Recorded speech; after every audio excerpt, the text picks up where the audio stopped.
Hello दोस्तों, नमस्कार। स्वागत है आप सभी का हमारे YouTube channel Jain Negi mathematics में। दोस्तों, हमारे द्वारा उत्तराखंड एलटी गणित को लेकर एक विशेष सीरीज चलाई गई है जिसमें हम आपको टॉपिक वाइज एमसीक्यू प्रोवाइड करवाते हैं। अगर आप यूपी टीजीटी पीजीटी मैथ्स की तैयारी कर रहे हैं तो भी ये सीरीज़ आपके लिए बहुत ज़्यादा फायदेमंद साबित होगी दोस्तों, क्योंकि दोनों एग्जाम का सिलेबस और पैटर्न एक जैसा है। तो आप यूपी टीजीटी पीजीटी मैथ्स के लिए भी हमारे चैनल को ज्वाइन कर सकते हैं। दोस्तों, पिछली बार हमने स्टैटिक्स पर वीडियो अपलोड करी थी जिसमें हमने आपको स्टैटिक्स के बारे में बताया था और उस पर बेस कुछ इंपॉर्टेंट एमसीक्यू भी सॉल्व करवाए थे। तो दोस्तों, आज इसी क्रम में हम आपके लिए डायनेमिक्स टॉपिक लेकर आए हैं। डायनेमिक्स यानी कि गति विज्ञान। इस पर बेस्ड हम कुछ पहले इंपॉर्टेंट टॉपिक्स पढ़ेंगे और फिर उसके बाद कुछ इंपॉर्टेंट एमसीक्यू करेंगे। तो चलिए वीडियो को स्टार्ट करते हैं। तो दोस्तों, आगे बढ़ने से पहले थोड़ा सा मैं आपको इंट्रोडक्शन दे देता हूँ। स्टार्ट करते हैं मैकेनिक्स से। ठीक है, मैकेनिक्स के बारे में आपको पता है। मैकेनिक्स क्या होती है दोस्तों? ये आपकी यांत्रिकी, इसको हिंदी में बोला जाता है। दोस्तों, साइंस की वो ब्रांच है जिसमें हम किसी बॉडी पर फोर्स का प्रयोग करके हम उसकी गति या विरामावस्था का अध्ययन करते हैं। ठीक है ना। कहने का मतलब ये है कि अगर किसी बॉडी पर जब आप फोर्स का अप्लाई करते हैं या फोर्स को अप्लाई करते हैं तो वो स्टेट ऑफ मोशन में है या फिर स्टेट ऑफ रेस्ट में है, उसका अध्ययन हम इसके अंतर्गत करते हैं। तो अगर वो स्टेट ऑफ रेस्ट में है तो वो क्या बन जाएगी दोस्तों? स्टैटिक्स बन जाएगी। उसका अध्ययन क्या कहलाएगा? स्टैटिक्स कहलाएगा। ठीक है, यानी कि अगर वो विरामावस्था में है। अगर वो मोशन में है तो वो क्या कहलाएगा दोस्तों? डायनेमिक्स। ठीक है, उसका अध्ययन क्या कहलाएगा? डायनेमिक्स कहलाएगा। ठीक है, स्टैटिक्स के बारे में लास्ट टाइम हमने आपको बताया था इंट्रोडक्शन में दोस्तों कि इस साइंस के अंतर्गत हम क्या करते हैं, किसी कण या पिंड की अगर उस पर कई सारे फोर्स काम कर रहे हैं और अगर वो इन अ स्टेट ऑफ रेस्ट है तो उन फोर्स के बीच में क्या रिलेशन होगा, उसका स्टडी हम स्टैटिक्स में ही करते हैं। ठीक है ना। अब बात आती है डायनेमिक्स की। तो डायनेमिक्स में ऑब्वियसली क्या होगा दोस्तों कि अगर किसी कण या पिंड पर या किसी बॉडी पर कई सारे फोर्स एक साथ काम कर रहे हैं और अगर वो इन अ स्टेट ऑफ मोशन है तो उन फोर्स के बीच में क्या रिलेशन हो सकता है, उसको हम क्या कहते हैं, उसकी स्टडी को हम क्या बोलते हैं? डायनेमिक्स बोलते हैं।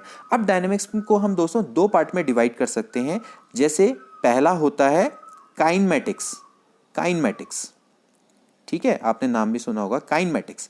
अब काइनेमेटिक्स को दोस्तों हिंदी में बोला जाता है शुद्ध गति विज्ञान। तो इस साइंस में दोस्तों हम केवल और केवल किसी कण या पिंड की गति पर ही विचार करते हैं। कहने का मतलब यह है कि इस साइंस में हम कोई बॉडी के सिर्फ मोशन को ही स्टडी करते हैं। ठीक है, हम ये डिस्कस नहीं करते कि उसके मोशन का रीजन क्या है। ठीक है ना, और उस पर फोर्स का क्या इफेक्ट है। इसके बाद एक और ब्रांच है, उसको बोलते हैं काइनेटिक्स। ठीक है, काइनेटिक्स। अब काइनेटिक्स का मतलब है बल गति विज्ञान। तो बल गति विज्ञान में दोस्तों क्या होगा कि इस विज्ञान में हम मोशन और मोशन को प्रोड्यूस करने वाले रीजन का स्टडी करेंगे। ठीक है ना, उनकी हम स्टडी करेंगे। तो यानी कि हम इसमें कोई बॉडी की गति और उस पर फोर्स का क्या इफेक्ट है, उसका हम दोस्तों इसमें अध्ययन करते हैं। तो आज हम दोस्तों डिस्कस करेंगे डायनेमिक्स के बारे में, यानी कि गति विज्ञान के बारे में। गति विज्ञान में दोस्तों आज का हमारा टॉपिक है प्रोजेक्टाइल्स। बहुत इंपॉर्टेंट है यह टॉपिक्स। वैसे हम स्टार्ट कर सकते थे वेलोसिटी, न्यूटन्स लॉ, इसके अलावा वर्क, एनर्जी से, लेकिन दोस्तों वो हम डिस्कस करेंगे फिजिक्स जब हम स्टार्ट करेंगे। तो वो काफी सिंपल टॉपिक है। मैं आपको थोड़ा प्रोजेक्टाइल मोशंस के बारे में बताऊंगा। ठीक है, यानी कि मैं आज दोस्तों कर्वी लीनियर मोशन के बारे में डिस्कस करूंगा। लीनियर मोशन नहीं, कर्वी लीनियर मोशन हम थोड़ा डिस्कस करेंगे। तो दोस्तों आज का टॉपिक है प्रोजेक्टाइल्स। प्रोजेक्टाइल मोशंस के बारे में हम डिस्कस करेंगे। प्रोजेक्टाइल से हमारा क्या मतलब है दोस्तों? वह कण जो आकाश में किसी भी दिशा में फेंका जाता है उसको हम प्रक्षेप्य बोलते हैं, प्रोजेक्टाइल बोलते हैं। ठीक है, जैसे कि किसी गेंद को अगर हम हवा में किसी भी दिशा में फेंकें तो उसका जो मोशन होगा वो क्या होगा दोस्तों? आपका वक्र रेखीय मोशन होगा। वो आपका लीनियर मोशन ना होकर आपका क्या होगा? कर्वी लीनियर मोशन होगा। ठीक है ना, तो उस गेंद को हम क्या बोलेंगे? प्रोजेक्टाइल बोलेंगे, जिसको हम आकाश में किसी भी दिशा में फेंक रहे हैं। ठीक है ना। अब यहां पर जब प्रोजेक्टाइल मोशन की जब हम बात करते हैं, जब हम इस मोशन के बारे में दोस्तों डिस्कस करेंगे तो हमें दो बातों को हम मानते हैं। दो हमारे मतलब हम कह सकते हैं हाइपोथेसिस हैं। ये हमारा मानना है कि इन चीजों में हम ये चीजों को मान के चलेंगे। ठीक है, पहला तो ये है कि दोस्तों कि जो ये गति है वो पृथ्वी के बहुत करीब होगी। तो पृथ्वी के बहुत करीब होगी तो जी को हम दोस्तों कांस्टेंट मानेंगे। ठीक है, पहली बात। यानी कि जी का मतलब समझते हैं ना, ग्रेविटेशनल एक्सेलरेशन। ठीक है ना, गुरुत्वाकर्षण जो त्वरण होता है इसको हम कांस्टेंट मानेंगे, इसको हम चेंज नहीं करेंगे यहाँ पर। दूसरी बात हम इसको में क्या मानेंगे, जब हम प्रोजेक्टाइल मोशन के बारे में डिस्कस करेंगे तो हम ये मानेंगे कि ये जो कण है ये वैक्यूम में गति कर रहा है। वैक्यूम का मतलब समझते हैं, वैक्यूम का मतलब क्या होता है दोस्तों, निर्वात। निर्वात का मतलब है कि वहां पर वायु का जो फ्रिक्शन है वो नहीं रहेगा, यानी कि अगर सपोज करो हम किसी गेंद को हवा में फेंक रहे हैं तो हम उसमें एयर के फ्रिक्शन को नेग्लेक्ट करेंगे, ठीक है। ये दो फैक्टर हम मान के चलेंगे। अब हम दोस्तों डिस्कस करते हैं प्रोजेक्टाइल मोशन के बारे में। तो दोस्तों पहले हम डिस्कस कर लेते हैं प्रोजेक्टाइल मोशन के बारे में। देखिए ये सपोज करो आपकी दो एक्सिस हैं, ठीक है, एक मान लेते हैं एक्स एक्सिस और एक है वाई एक्सिस, ठीक है। अब लेट सपोज करो ये आपका पॉइंट पी मानते हैं, इस पॉइंट पी को हम बोलते हैं दोस्तों पॉइंट ऑफ प्रोजेक्शन, यानी कि जिस बिंदु से आपका कण फेंका जाएगा, ठीक है। अब लेट सपोज करो मैंने इसको ऐसे फेंका, देखिए ये गया और ये यहां पर आ गया, ठीक है। तो ये मान लेते हैं बिंदु है पी डैश, ठीक है। ये आपकी एक्स एक्सिस है और ये आपकी वाई एक्सिस है। बहुत सिंपल है, समझना इसको, कोई दिक्कत नहीं होनी चाहिए, ठीक है। अब लेट सपोज करो, देखिए मैंने आपको इसको मैंने सपोज करो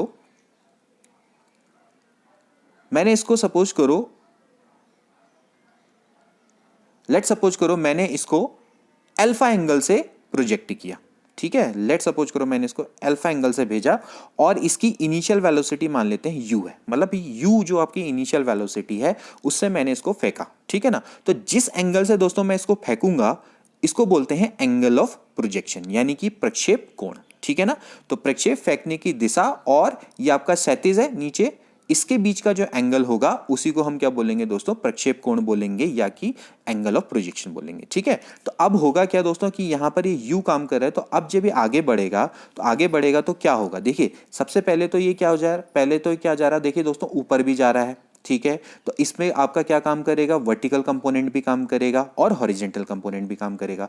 हॉरिजेंटल कंपोनेंट दोस्तों इसको आगे ले जाएगा, ठीक है, इस प्रोजेक्टाइल को हॉरिजेंटल कंपोनेंट आगे ले जाएगा, वर्टिकल कंपोनेंट इसको कहां को ले जाएगा, ऊपर ले जाएगा, ठीक है। क्योंकि जब आप कर्वी लीनियर मोशन करते हैं तो दोस्तों आप दो जगहों में बढ़ रहे होते हैं, आप एक हॉरिजेंटली भी आगे बढ़ रहे होते हैं, यानी कि क्षैतिज में भी आगे बढ़ रहे होते हैं, ऊपर से आपकी ऊंचाई भी बढ़ रही होती है, ठीक है। यहां पर आपको इस चीज को ध्यान में रखना है। तो देखिए इस पर दो कंपोनेंट जो काम करेंगे वो कौन कौन से होंगे, एक तो आपका क्या होगा कि ये हो जाएगा u cos अल्फा, मैंने आपको कंपोनेंट निकालने बताए थे, लेट ये आपका कितना होगा u cos अल्फा, और दोस्तों जो कि ये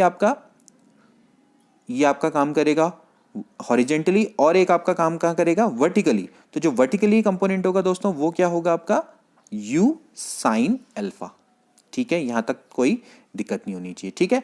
अब देखिए लेट सपोज करो कि भाई t टाइम पे ये यहां पहुंच गया, ठीक है, t टाइम पे इस पॉइंट पे पहुंच गया, ठीक।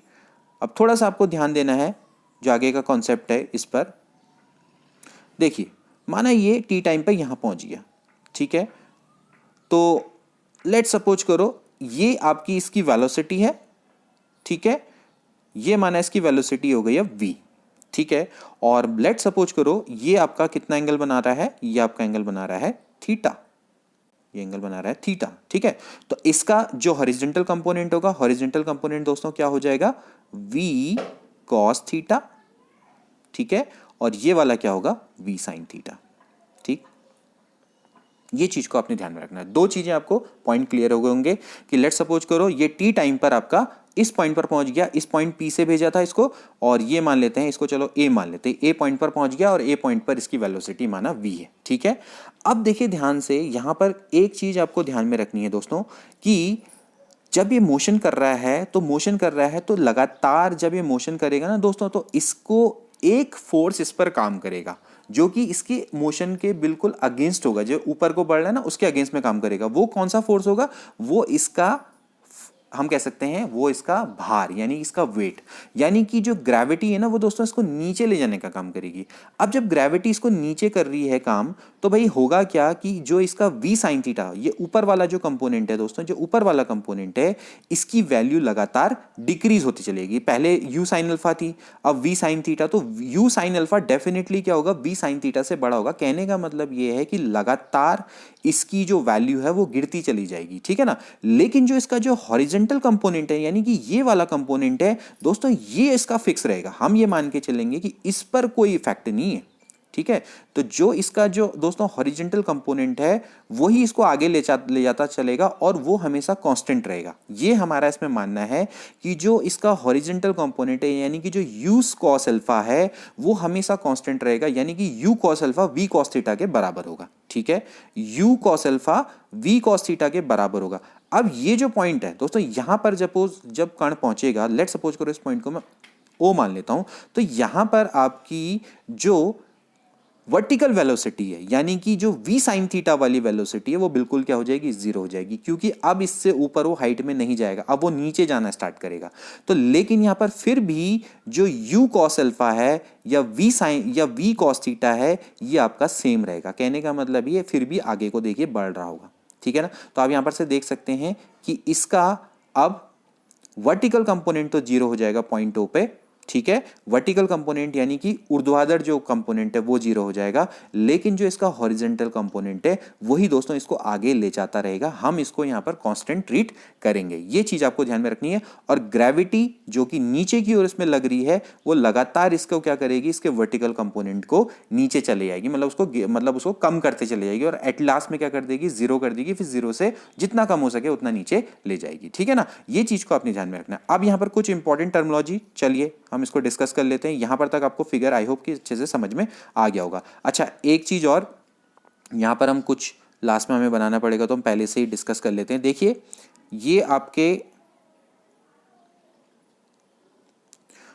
ये जो आपका दोस्तों ये आपकी एक हाइट है। ठीक है, लेट सपोज करो ये जो आपकी हाइट है पॉइंट ओ पर आप देख सकते हैं ये मैक्सिमम हाइट है, तो इसको हम किससे रिप्रेजेंट करते हैं, कैपिटल एस से। ठीक है ना, जो इसने सबसे मैक्सिमम हाइट करी। ठीक है, ये इसकी दोस्तों क्या है, मैक्सिमम हाइट जो इसने कवर करी। ठीक, इसके अलावा अगर हम पॉइंट ए पर अगर हम किसी भी टाइम टी पर इसकी हाइट निकालना चाहते हैं तो ये आपकी इसकी हाइट है, इसको हम किससे दिखाएंगे, स्मॉल एच से दिखाएंगे। स्मॉल एच से हम क्या करेंगे, किसी भी टाइम पर इसकी हाइट निकाल लेंगे। और कैपिटल एच किसको रिप्रेजेंट करेगी, जो इसने मैक्सिमम हाइट अपने प्रक्षेप काल के दौरान प्राप्त की। अब प्रक्षेप काल क्या होता है या टाइम ऑफ फ्लाइट क्या बोलते हैं, उड्डयन काल भी बोलते हैं इसको, टाइम ऑफ फ्लाइट। कहने का मतलब है कि इसने देखिए दोस्तों पी डैश, आप देख सकते हैं कि भाई पी डैश जो इसने पाथ कवर किया है, तो इसमें इसको टोटल जितना समय लगा उसको हम टाइम ऑफ फ्लाइट बोलते हैं। ठीक है, ये चीज है। इसके अलावा एक और टर्मिनोलॉजी जिसको हम बोलते हैं range of projection. Range of projection का मतलब क्या है दोस्तों, कि जो पी से लेकर पी डैश की जो डिस्टेंस है ना, ये वाली जो डिस्टेंस है दोस्तों, ये वाली जो डिस्टेंस है इसको हम क्या बोलते हैं, रेंज बोला जाता है। ठीक है, तो कुछ इसमें टर्मिनोलॉजी है, अगर आपको एक बार वो समझ में आ गई तो फिर उसके बाद आपके लिए बहुत सिंपल है। तो चलो अब मैं एक काम करता हूं, यहां से मैं क्या क्या रिलेशन हो सकते हैं उन रिलेशन को मैं निकालने का प्रयास करता हूं। ठीक है, तो पहले मैं एक काम करता हूं, इन कुछ पॉइंट्स इनको मैं मिटा देता हूं। ठीक है, तो देखिए दोस्तों अब हम इसको किस तरह से सॉल्व करेंगे, क्योंकि मैंने आपको पहले ही बताया कि इसका जो वेग है, वेग का हॉरिजॉन्टल कंपोनेंट हमेशा कांस्टेंट है। तो यहां पर से आपका दोस्तों जो v cos थीटा है, v cos थीटा किसके बराबर होगा, ये होगा आपका u cos अल्फा के, क्योंकि मैंने आपको पहले ही बताया कि इनका हॉरिजॉन्टल कंपोनेंट सेम है। तो इसको मैं क्या मान लेता हूँ, इक्वेशन नंबर 1 मान लेता हूँ। ठीक है, एट ए टाइम टी पर, किसी भी टाइम टी पर सपोज करो मुझे v cos थीटा की वैल्यू निकालनी है, तो दोस्तों वो क्या होगी, u cos अल्फा के बराबर होगी, क्योंकि हमने बोला है कि भाई जो इसका हॉरिजॉन्टल कंपोनेंट है वो तो आपका कांस्टेंट है, वो इसको ले जाया जा रहा है आगे। ठीक है, अब बात आती है वर्टिकल कंपोनेंट की। देखिए वर्टिकल कंपोनेंट कैसे निकलेगा, यानी कि v sin थीटा कैसे निकलेगा। अब v sin थीटा के लिए दोस्तों, क्योंकि हमें पता है कि भाई नीचे की ओर को काम कर रही है ग्रेविटी, अब हमें न्यूटन के लॉ ऑफ जो आपकी तीन इक्वेशन ऑफ मोशन है उनका हमें प्रयोग करना पड़ेगा। देखिए आप जानते होंगे कि भाई v बराबर होता है u प्लस जी टी। अब प्लस की जगह पर यहां पर क्या हो जाएगा, माइनस हो जाएगा, क्योंकि यहां पर g किसका काम कर रही है दोस्तों, रिटार्डेशन का काम कर रही है, क्योंकि वो नीचे की ओर को लग रही है ना। तो v बराबर हो जाएगा u माइनस जी टी। अब ये हम किसके लिए निकालेंगे, ऑफकोर्स ये हम निकालेंगे v साइन थीटा के लिए। तो क्या हो जाएगा दोस्तों, तो देखिए दोस्तों यहां पर क्या हो जाएगा, v की जगह पे हम क्या रखेंगे, हम रखेंगे v की जगह पे v साइन थीटा।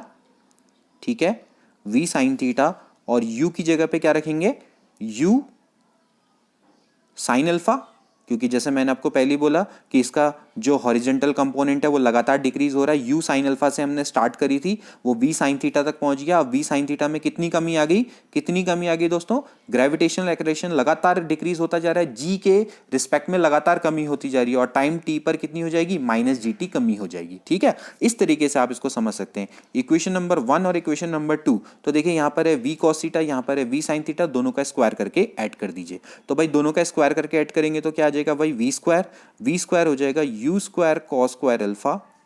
ठीक है, अब बस कैलकुलेशन रह गया और कुछ नहीं, plus you sine alpha minus g T का होल स्क्वायर। ठीक है, अब आगे बढ़िए, आगे जाके अब इसको सॉल्व करिए। चलो मैं दूसरी पेन से इसको सॉल्व करता हूं। तो देखिए क्या हो जाएगा, यहां पर से वी स्क्वायर बराबर हो जाएगा दोस्तों u square cos square alpha plus u square sine square alpha plus g square t square minus 2u sine alpha. ठीक है, और फिर अब आप इसको सॉल्व करिए। अगर आप इसको सॉल्व करेंगे तो भाई क्या हो जाएगा, ये पॉइंट आप देख सकते हैं ये और ये सेम है, तो भाई यू स्क्वायर कॉमन ले लेंगे, cos square alpha plus sine square alpha बच जाएगा, तो u square plus g square t square minus 2u, अच्छा यहां पर मैंने g और t तो लिखा ही नहीं। ठीक है, तो 2u g t sine alpha. ठीक है, तो दोस्तों ये बड़ा इंपॉर्टेंट रिलेशन है, पहले तो आप इसको याद रखेंगे। सबसे पहला जो आपका रिलेशन ये निकल कर आया है, पहले आप इसको ध्यान में रखेंगे। ठीक है, पहले आप इसको ध्यान में रखिए, बड़े काम का रिलेशन। ठीक है, तो भाई वी स्क्वायर बराबर होता है u square plus g square t square minus 2u g t sine alpha. ठीक है, तो पहला तो ये आ गया कि किसी भी आपका जब कर्वी लीनियर मोशन होगा तो उस समय पर आपको किसी भी टाइम पर अगर आपको वेलोसिटी निकालनी है, इनिशियल वेलोसिटी अगर आपको पता है, तो आपको इस फॉर्मूले का प्रयोग करना पड़ेगा। इसके अलावा जैसे कि मैंने आपको बोला था एंगल ऑफ प्रोजेक्शन निकालने के लिए हमें क्या करना पड़ेगा दोस्तों, कि भाई किसी भी टाइम पर अगर मुझे एंगल ऑफ प्रोजेक्शन निकालना है तो आप देख सकते हैं इसके लिए आपको क्या करना पड़ेगा दोस्तों, sign theta upon cos theta, यानी कि आप इक्वेशन नंबर 2 से इक्वेशन नंबर 1 को डिवाइड कर दीजिए। ठीक है ना, मतलब 2 को 1 से डिवाइड करिए। तो भाई 2 को 1 से डिवाइड करेंगे तो क्या आएगा, मैं आप यहाँ डायरेक्टली लिख देता हूँ, मैं थोड़ा छोटा कर देता हूँ ताकि आपको दिख जाए। ठीक है, तो क्या हो जाएगा दोस्तों, ये हो जाएगा आपका v sine theta upon cos theta, मैं डायरेक्ट लिख लेता हूँ यहाँ पर, कितना हो जाएगा, ये हो जाएगा टेन थीटा। ठीक है, इक्वल्स टू, और ये हो जाएगा you sine alpha minus g T, u sin alpha minus gt divided by u cos alpha। ठीक है, u cos alpha। ठीक, तो यहां पर से आप क्या करेंगे, रिलेशन निकाल लेंगे। रिलेशन क्या हो जाएगा भाई, theta is equals to tan inverse कितना आएगा भाई, u sin alpha minus g t upon u cos alpha.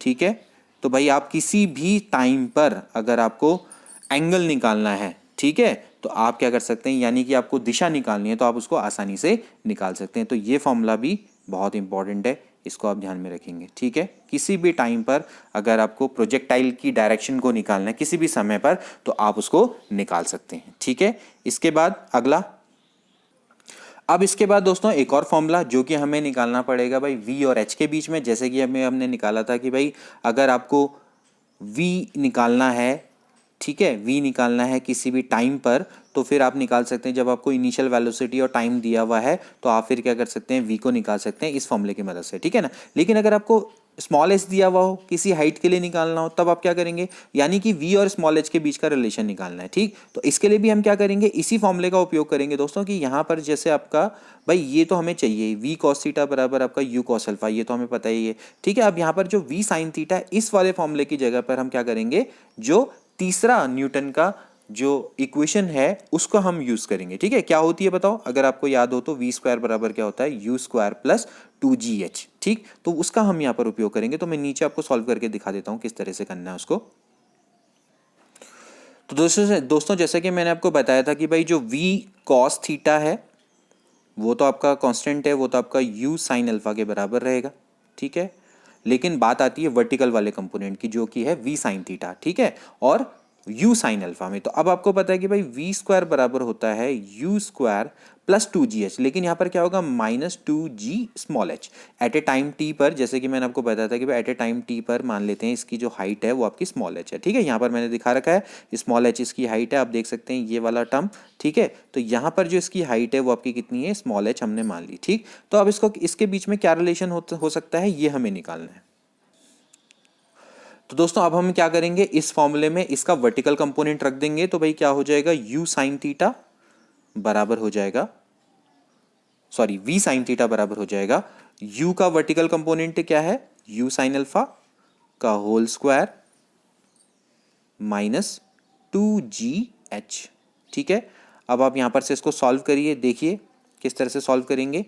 अब आप क्या करेंगे भाई, इक्वेशन नंबर 1 और इक्वेशन नंबर 2 को आप क्या करेंगे, ऐड कर देंगे, ठीक है ना। स्क्वायर करके आपने क्या करना है, इसको ऐड करना है, ठीक। तो जब आप इसको स्क्वायर करके ऐड करेंगे तो क्या होगा दोस्तों, यहाँ पर एक चीज़ है, यहाँ पर पहले मैंने स्क्वायर भी करना था, मैं इसका स्क्वायर भूल गया, v square sine square theta और ये हो गया, ठीक है। तो वही 1 का स्क्वायर करके इसमें ऐड कर दो। तो 1 का ही, क्योंकि इसका तो ऑलरेडी स्क्वायर है तो आपको कोई कुछ करने की जरूरत नहीं, आप 1 का स्क्वायर करके इसमें ऐड कर दो। तो क्या हो जाएगा दोस्तों, वी स्क्वायर, देखिए इसका स्क्वायर हो जाएगा, मैं यहाँ पर स्क्वायर कर देता हूँ, ये स्क्वायर कर दिया, ये स्क्वायर कर दिया, ठीक है। तो फिर अब क्या बचेगा, देखिए यहाँ पर बचेगा आपका, थोड़ा सा यहाँ पर एक चीज़ मैंने गलत लिख दी, ये वी कॉस थीटा बराबर यू कॉस अल्फा हो गए, ये आपका हॉरिजेंटल कंपोनेंट है, सॉरी यहाँ पर आपका हॉरिजेंटल कंपोनेंट है, ठीक है। तो v cos थीटा बराबर है u cos अल्फा, हॉरिजेंटल वाले कंपोनेंट बराबर है ना ये वाले वर्टिकल कंपोनेंट। तो आप क्या हो जाएगा, देखिए v स्क्वायर बराबर, अब आप इसको और इसको ऐड करेंगे तो क्या आएगा, फिर से यहाँ पर आ जाएगा u स्क्वायर और माइनस 2gh, ठीक है ना। तो कहने का मतलब ये है कि v बराबर हो जाएगा under root u square minus 2gh, ठीक। कहने का मतलब है कि ये वही फॉर्मूला है जो कि आपका लीनियर मोशन में होता है, ठीक है।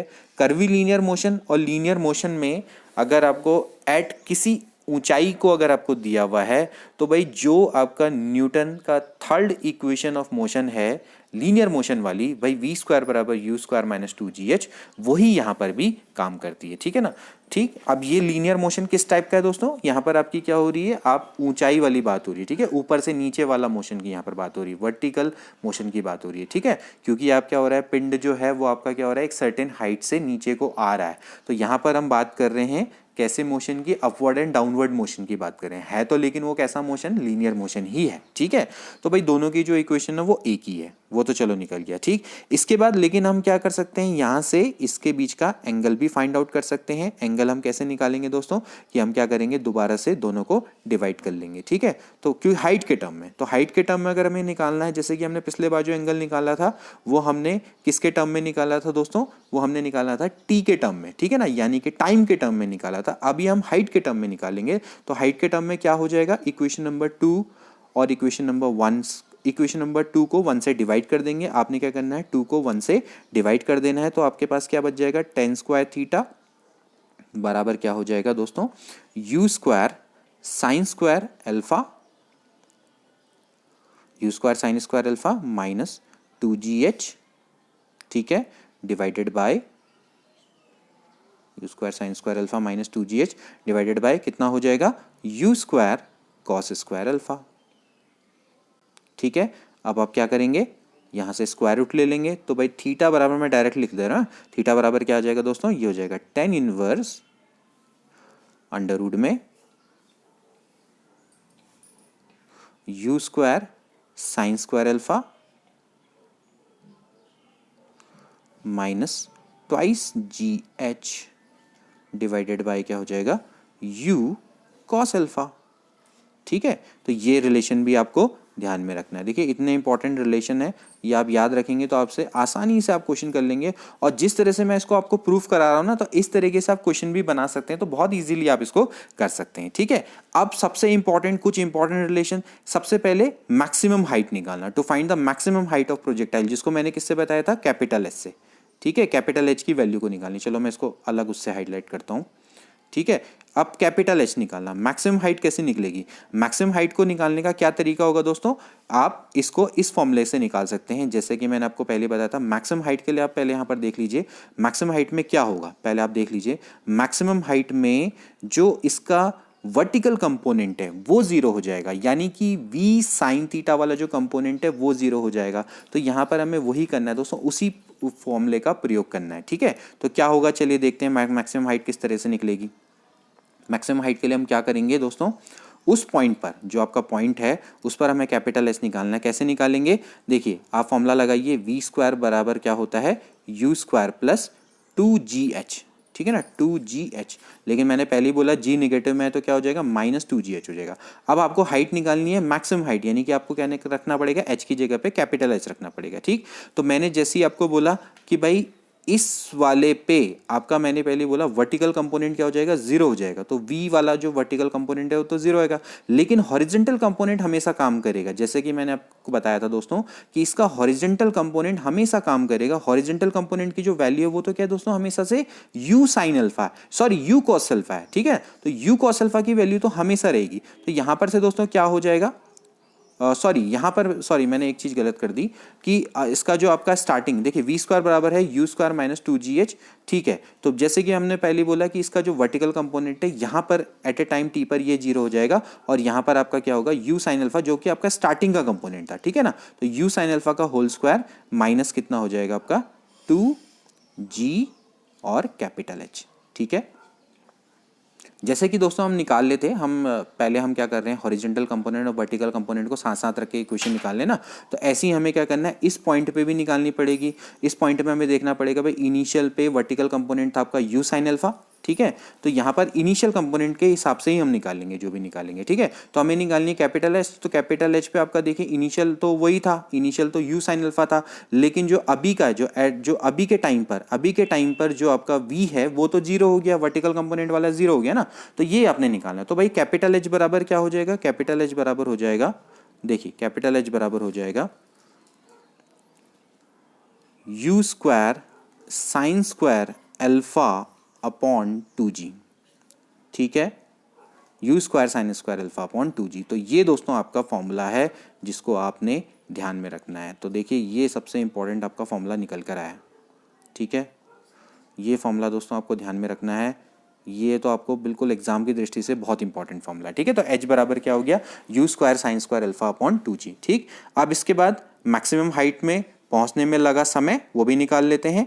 ठीक है, मैक्सिमम हाइट में पहुंचने में लगा समय कितना हो जाएगा, चलो उसको हम स्मॉल t से दिखाते हैं। तो भाई आपको फॉर्मूला पता है क्या होता है, फॉर्मूला v बराबर होता है न्यूटन फर्स्ट लॉ की, यानी कि हम न्यूटन की जो फर्स्ट इक्वेशन ऑफ मोशन है, मैं बार बार फर्स्ट लॉ बोल दे रहा हूँ, फर्स्ट इक्वेशन ऑफ मोशन है वो क्या होती है, v बराबर होती है u, और यहाँ पर क्योंकि नेगेटिव में है तो u माइनस क्या हो जाएगा gt।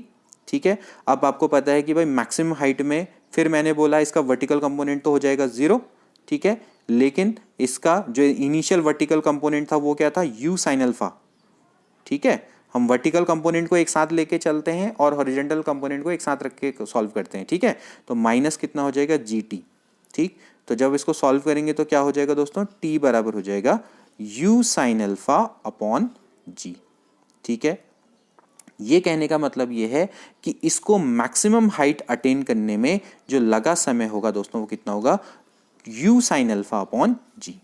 ठीक है, किसी प्रोजेक्टाइल को मैक्सिमम हाइट करने में लगा समय इतना होता है। ठीक है, इसके बाद एक और, अगर आपको टाइम ऑफ फ्लाइट निकालना है, टाइम ऑफ फ्लाइट यानी कैपिटल टी, कहने का मतलब ये है कि जब इसका पूरा जो फ्लाइट का पूरा समय है, क्या इसका मतलब क्या है, इसका मतलब ये है कि इसको P से लेके P डैश, यानी पूरा ये जो इसका पाथ है कर्वीलिनियर पाथ, इसको लेने में कितना इसको समय लगा, पी डैश को कवर करने में कितना समय लगा, उसको हम क्या बोलेंगे, उड्डयन काल, यानी कि टाइम ऑफ फ्लाइट बोला जाएगा। ठीक है, बेसिकली होता क्या है कि जो टाइम ऑफ फ्लाइट होता है वो ट्वाइस ऑफ टी हो जाता है। ट्वाइस ऑफ टी क्या हो जाएगा दोस्तों, ये हो जाएगा 2u साइन अल्फा अपॉन जी।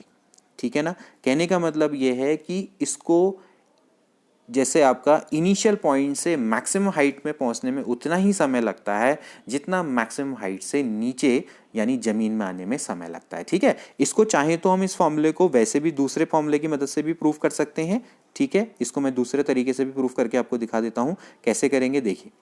जैसे कि हमें पता है कि भाई सेकेंड इक्वेशन ऑफ मोशन क्या होती है बताओ, ये होती है h बराबर ut plus half G T square. तो ut minus half G T square ले लेते हैं। ठीक है। और यहाँ पर जैसे कि मैंने आपको पहले ही बोला, टी को किससे रिप्लेस कर देंगे, कैपिटल टी से। और जैसे कि मैंने आपको बोला कि हाइट, यहाँ पर जैसे कि हमने आपको बोला कि भाई स्मॉल एच है, क्योंकि हमें क्या निकालना है, पूरा देखिए ये आपका प्रोजेक्शन है, ठीक है, प्रोजेक्टाइल है, ये यहाँ से स्टार्ट किया, यहाँ पर हुआ, तो यहाँ पर आपकी हाइट क्या हो जाएगी, 0 हो जाएगी, तो यहाँ पर तो हो जाएगा भाई 0, ठीक है, क्योंकि आपको पी डैश पे निकालना है, तो यानी पी से लेके पी डैश तक का समय निकालना है, ठीक है ना। तो भाई पी से लेके पी डैश तक का कैपिटल टी माना समय लगा, वही आपका टाइम ऑफ फ्लाइट है। तो यहाँ से उसने स्टार्ट किया, यहाँ पर इसकी कैपिटल एच मैक्सिमम हाइट है, और यहाँ पर हाइट इसकी क्या हो जाएगी, ऑफकोर्स 0 हो जाएगी, ठीक है। और फिर जैसे कि मैंने बोला कि u यहाँ पर क्या हो जाएगा, साइन अल्फा, ठीक है। इनिशियल आपका जो वर्टिकल कंपोनेंट है, भाई हाइट में ले जाने वाला कंपोनेंट कौन सा है, u साइन अल्फा ही तो है ना, ठीक, इंटू टी माइनस, अच्छा यहाँ पर क्या हो जाएगा, कैपिटल टी हो जाएगा, ठीक है, कैपिटल टी माइनस हाफ जी इंटू कैपिटल टी स्क्वायर, ठीक है। तो यहाँ पर से क्या करेंगे भाई, टी कॉमन लेंगे, टी कॉमन लेंगे तो भाई एक तो टी बराबर आ जाएगा 0, ठीक है। और t बराबर 0 क्या बताता है दोस्तों, t बराबर 0 ये बताता है कि जो आपका पिंड था या कण था वो बिंदु P पर था, ठीक है। अब आपको P डैश के लिए निकालना है, भाई P डैश के लिए क्या हो जाएगा, आप देख सकते हैं कैपिटल T बराबर क्या हो जाएगा दोस्तों, ये हो जाएगा 2u sine alpha upon g, ठीक है। इस तरीके से दोस्तों आप क्या कर सकते हैं, कैपिटल T भी निकाल सकते हैं, ठीक। तो ये तो हो गया आपका कैपिटल T, ठीक। अब इसके बाद अगला आपको निकालनी है रेंज, जो कि बहुत इंपॉर्टेंट है, ठीक है। अब रेंज कैसे निकालेंगे, रेंज का मतलब क्या है दोस्तों, एक्चुअली वो क्या है, डिस्टेंस है, देखिए ये डिस्टेंस है, यानी पीपी डैश निकालनी है। अब पीपी डैश कैसे निकलेंगे, अब आपको फॉर्मूला पता है भाई, चाल बराबर क्या होता है, दूरी बट्टे समय, तो दूरी बराबर क्या हो जाएगा भाई, चाल गुणा समय, ठीक है। अब दूरी का मतलब यह है, यहाँ पर है आपकी जो परास यानी कि रेंज, तो रेंज को आप कैसे निकालेंगे, देखिए सिंपल सा फॉर्मूला है, पीपी डैश क्या हो जाएगा दोस्तों, पीपी डैश की वैल्यू को आपने निकालना है, और इसको मैं मान लेता हूं, चलो मैं इसको कैपिटल आर से दिखा देता हूं। तो वो एक्चुअली क्या होगी दोस्तों, कि प्रोजेक्टाइल को कितना समय लगा, ठीक है, कितना, जैसे दूरी बराबर क्या होता है, दूरी बराबर क्या होता है, चाल गुणा समय, तो चाल गुणा समय, ठीक है। समय कितना लगा, ऑफकोर्स टाइम ऑफ फ्लाइट कितना है, 2u साइन अल्फा अपॉन जी, और जितनी उसने दोस्तों क्या की, आपकी मतलब उसका वेग कितना था, ठीक है ना। अब उसका वेग हम देख लेंगे, तो भाई हमें पता है कि भाई वो किस वेग से बढ़ रहा है, आगे बताइए, ठीक। ये जो प्रोजेक्टाइल है, ये प्रोजेक्टाइल किस वेग से आगे बढ़ रहा है, जैसे कि मैंने आपको बताया था कि ये जो प्रोजेक्टाइल है दोस्तों, ये किस वेग से आगे बढ़ रहा है, ये हमेशा इसके हॉरिजेंटल कंपोनेंट यानी कि u cos अल्फा से आगे बढ़ रहा है। तो कितना हो जाएगा, u cos अल्फा इंटू कितना हो जाएगा, कैपिटल टी, ठीक है। तो u cos अल्फा की वजह से ही तो दोस्तों आगे बढ़ा है ना, तो यानी कि आपका जो, अगर आपने इसकी रेंज निकालनी है तो वो एक्चुअली क्या हो जाएगी दोस्तों, ये हो जाएगी u cos alpha into capital T. अब u cos अल्फा देखिए, कैपिटल टी की क्या वैल्यू है, जैसे कि मैंने आपको बताया था, कैपिटल टी की वैल्यू आपकी कितनी निकल कर आई है दोस्तों, ये आई है u cos alpha into 2u sine alpha upon g, ठीक है। इसको सॉल्व करिए, तो इसको अगर आप सॉल्व करेंगे तो कैपिटल आर बराबर देखिए 2 साइन अल्फा कॉस अल्फा, ये तो हो गया आपका साइन 2 अल्फा, तो u square sine 2 alpha upon g, ठीक है। तो ये इसकी दोस्तों आ गई रेंज, ठीक है, ये आपकी इसकी रेंज आ गई, ठीक। तो इस तरीके से दोस्तों हम इसको निकाल सकते हैं। अब आपको निकालनी है मैक्सिमम रेंज, यानी कि मैक्सिमम डिस्टेंस कैसे कवर कर सकता है। अब मैक्सिमम डिस्टेंस के लिए आप क्या करेंगे दोस्तों, कि साइन 2 अल्फा की वैल्यू क्या होनी चाहिए, मैक्सिमम होनी चाहिए। अब आप बताइए साइन की मैक्सिमम वैल्यू कितनी होती है, जब आपका साइन 2 अल्फा बराबर कितना होगा, 1, क्योंकि आपको पता है साइन की मैक्सिमम वैल्यू होती है 1। इट सिंपली मीन्स दैट कि भाई 2 अल्फा बराबर क्या होना चाहिए, 90 डिग्री। तो अल्फा बराबर कितना हो जाएगा दोस्तों, 45 डिग्री होना चाहिए। यानी कि अगर आप किसी प्रोजेक्टाइल को 45 डिग्री के एंगल पर भेजेंगे तो वो मैक्सिमम डिस्टेंस को कवर करेगा, यानी कि उसकी जो रेंज होगी वो दोस्तों क्या होगी, मैक्सिमम होगी हॉरिजेंटली। समझ में आया, हॉरिजेंटली उसकी जो डिस्टेंस होगी वो मैक्सिमम होगी। तो इसके लिए आपको किसी प्रोजेक्टाइल को 45 डिग्री के एंगल पर प्रोजेक्ट करना पड़ता है, और उसकी जो मैक्सिमम रेंज है ऑफकोर्स क्या हो जाएगी, आप यहाँ पर साइन 2 अल्फा की जगह पे 1 रख देंगे, तो आर बराबर क्या हो जाएगा, आर बराबर हो जाएगा यू स्क्वायर अपॉन जी, ठीक है, यू स्क्वायर अपॉन जी इसकी वैल्यू हो जाएगी, ठीक है। इसके बाद एक चीज और, अगर आपको इसके लिए टाइम ऑफ फ्लाइट निकालना है, टाइम ऑफ फ्लाइट भी आप निकाल सकते हैं। तो ये अभी हमने आपको बताया था क्या होता है, 2u साइन अल्फा अपॉन जी होता है। तो अगर आपको मैक्सिमम रेंज के लिए टाइम ऑफ फ्लाइट निकालना है तो अल्फा बराबर क्या रखना पड़ेगा, 45 रखना पड़ेगा। अल्फा की जगह पे 45 रख देंगे तो भाई क्या हो जाएगा, 45 में क्या होता है 1/√2, तो ये हो जाएगा u√2 अपॉन जी। ठीक है, ये चीज़ हो गई। ठीक, अच्छा अब एक चीज़ और जो कि डिस्कस करनी है। देखिए अगर सपोज करो मैं आर में, जैसे आपका अल्फा है, ठीक है, आर का फॉर्मूला, पहले मैं आपके आर का फॉर्मूला लिख देता हूँ। देखिए आर का क्या फॉर्मूला है, आर का फॉर्मूला है, आर बराबर है u square sine 2 alpha upon g.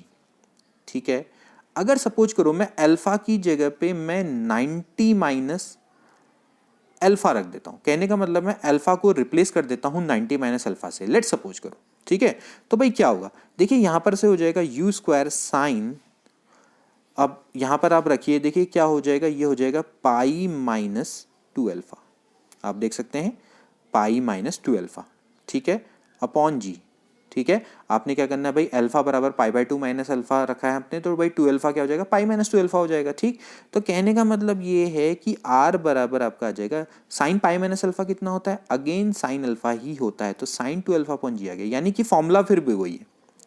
ठीक, फॉर्मूला वही आया। देखिए तो इसका क्या मतलब है, इसका मतलब ये है दोस्तों कि आप किसी प्रोजेक्टाइल को दो दिशा में फेंक सकते हैं, ठीक है ना, लेकिन उन दो डिफरेंट डायरेक्शन से आपको जो रेंज मिलेगी वो एक ही होती है। ठीक है, कहने का मतलब ये है कि अगर आप किसी प्रोजेक्टाइल को 30 डिग्री के एंगल पे फेंकते हैं, ठीक है, तो आप उसको 60 डिग्री के एंगल में भी फेंकेंगे तो भी दोस्तों आपको उतनी ही रेंज मिलेगी।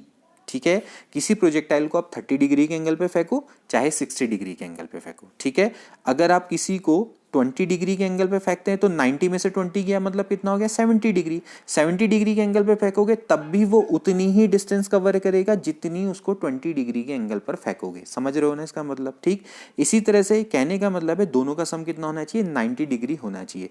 तो भाई ऑफकोर्स अगर किसी को 45 डिग्री पे फेंकोगे तो दूसरा भी कितना होना चाहिए, 45। तो 45 डिग्री पर वो क्या करता है, मैक्सिमम डिस्टेंस कवर करता है हॉरिजेंटली। ठीक है, ये चीज को आपने ध्यान में रखना है, बहुत इंपॉर्टेंट ये फैक्ट है। ठीक, तो आपके सामने दोस्तों मैंने कुछ फॉर्मूले लिखे, आपको capital H, capital T, capital R, maximum height, time of flight और आपकी रेंज, इन तीनों के फॉर्मूले आपको याद करने हैं और इन्हीं पर बेस्ड हम कुछ क्वेश्चंस अब दोस्तों डिस्कस करेंगे।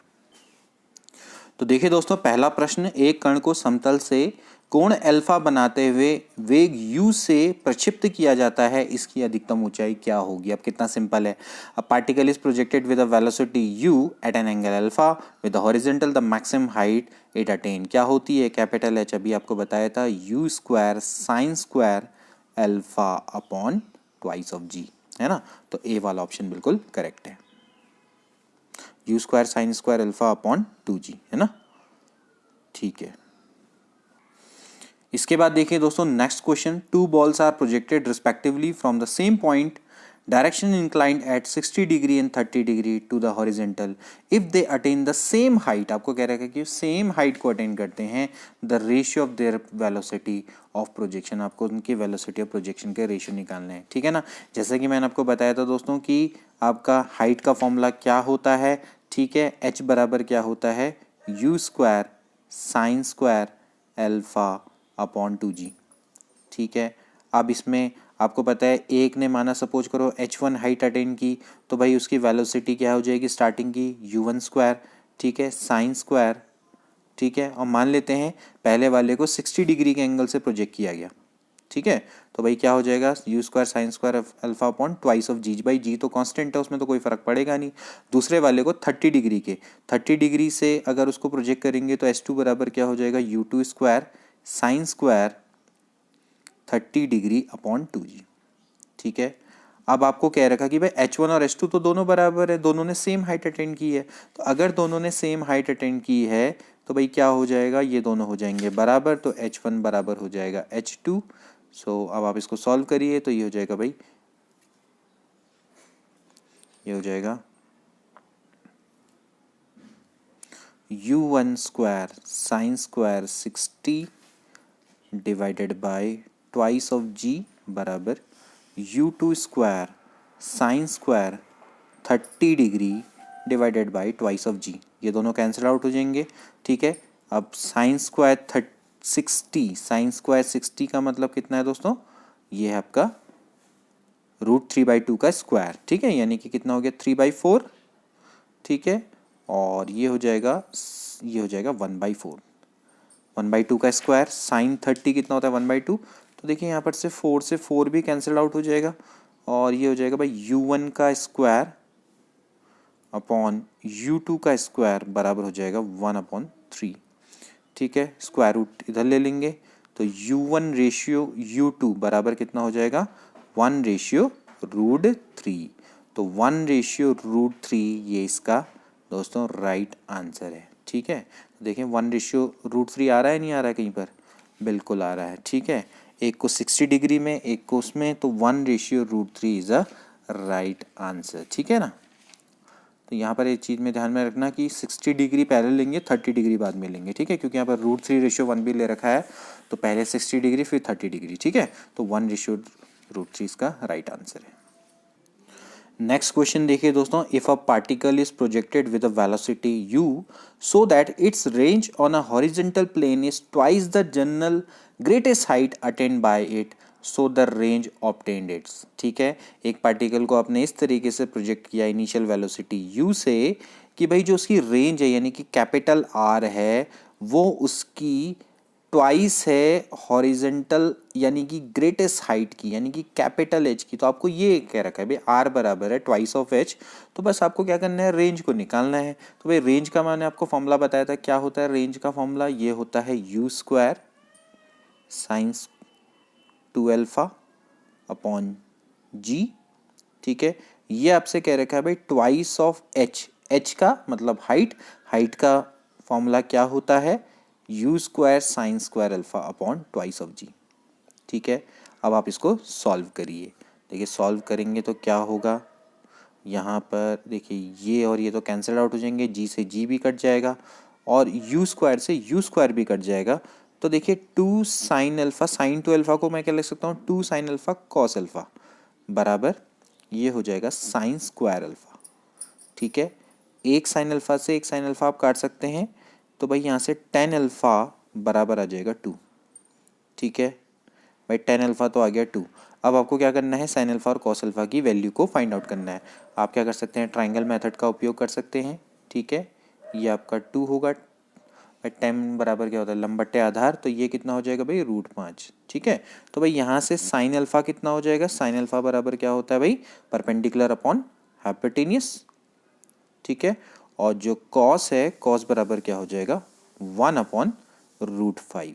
ठीक है, तो भाई यहाँ से आपको क्या चाहिए, यहाँ से आपको चाहिए साइन 2α, साइन 2α कितना होता है, ये होता है 2 साइन अल्फा कॉस अल्फा, तो 2 × 2/√5 × 1/√5। ठीक है, तो एक्चुअली कितना आएगा, ये आएगा 4/5। ठीक है, तो भाई आपको रेंज निकालनी है, तो रेंज कितनी होती है, जैसे मैंने आपको बताया u square sine 2α upon g, range होती है कितनी u square sine 2α upon g. ये फॉर्मूले याद करने पड़ेंगे आपको दोस्तों, और फिर इसके बाद आप क्या करेंगे, इसमें वैल्यू को पुटअप कर देंगे। तो भाई आर बराबर हो जाएगा यू स्क्वायर हो जाएगा 4/5 × 1/g। तो 4u स्क्वायर अपॉन 5g ये इसका दोस्तों राइट आंसर है। ठीक है, 4u स्क्वायर अपॉन 5g, देखते हैं भी या नहीं है। 4u स्क्वायर अपॉन 5g बिल्कुल है, यानी कि बी ऑप्शन इसका करेक्ट है। इसके बाद अगला प्रश्न, the ratio of range on horizontal plane and the time of flight of projectile whose angle of projection is 60 degrees 5:2 its velocity of projection is। ठीक है, आपको क्या दे रखा है रेशियो ऑफ रेंज। ठीक है, रेंज कितनी और and the time of flight, जैसे कि मैंने आपको बताया था R/T आपको दिया हुआ है और इसका रेशियो कितना दे रखा है 5/2। ठीक है, आपको क्या निकालनी है, वेलोसिटी ऑफ प्रोजेक्शन, यानी कि आपको u की वैल्यू को फाइंड आउट करना है। ठीक है, साथ में आपको अल्फा भी कितना दे रखा है, 60 डिग्री। बस अब कितना इजी है। तो भाई r की वैल्यू आपको पता है, भाई रेंज की वैल्यू कितनी है, अभी हमने बताई थी, क्या होती है, u square sine 2 alpha upon g। ठीक है, रेशियो में है t की वैल्यू कितनी होती है, 2u sine alpha upon g, तो g upon 2u sine alpha. ठीक है, इक्वल्स टू कितना हो जाएगा दोस्तों, 5/2। देखिए 2 से 2 कैंसिल आउट हो गया, g से g कटा, एक u से u कटा, तो आगे क्या बचेगा, आगे बचेगा, देखिए u इंटू साइन 2 अल्फा है, तो इसको मैं क्या लिख सकता हूँ, 2 sine alpha cos alpha divided by sine alpha equals to कितना हो जाएगा, 5। ठीक है, साइन अल्फा से साइन अल्फा कट गया, और फिर जैसे कि हमें अल्फा की जगह पे 60 दे रखा है, तो भाई यहाँ पर रख दो, तो u इंटू 2 कॉस अल्फा यानी कॉस 60 डिग्री कितना होता है, 1/2 बराबर 5। तो यहाँ से u बराबर कितना हो जाएगा, 5। ठीक है, so this is the velocity of projection.